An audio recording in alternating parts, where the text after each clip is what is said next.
J'aimerais que les visiteurs retiennent le nom de Fernando Zobel. C'est un artiste qui est très peu connu en dehors des îles Philippines et de l'Espagne, mais c'était un très grand artiste de cette époque, et c'était plus qu'un artiste, c'était un mécène qui a eu une vision du futur et qui voulait lui-même partager la force et l'art de sa génération.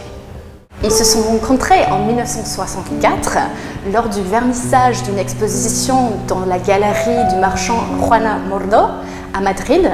Alors âgés tous les deux de 40 ans, il a demandé lui-même d'être présenté à Eduardo Chillida parce qu'il voulait faire une commande d'une sculpture pour le musée qu'il fondait à Cuenca. C'est un petit village d'artistes, un peu l'équivalent de Pont-Aven en France. On peut dire que c'est le premier musée démocratique fondé pendant la dictature du général Franco. Et pour ceci, il s'était dit il faut absolument une sculpture de Chillida, reconnaissant que Chillida était le sculpteur le plus important de sa génération. Lorsqu'ils se sont rencontrés, ils s'étaient dit c'est comme si on se connaisse depuis toujours.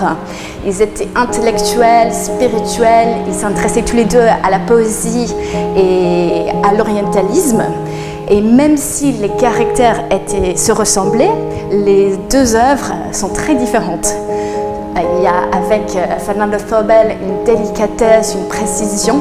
Il travaillait même avec une aiguille hypodermique pour avoir une ligne graphique hyper délicate, alors que Chillida, c'était la rencontre avec la matérialité, qui travaillait en métal avec le feu, en pierre ou en terre cuite.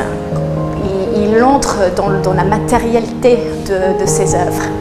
La rencontre des deux artistes nous présente l'importance de la ligne et de la lumière, tout en travaillant avec plusieurs matériaux.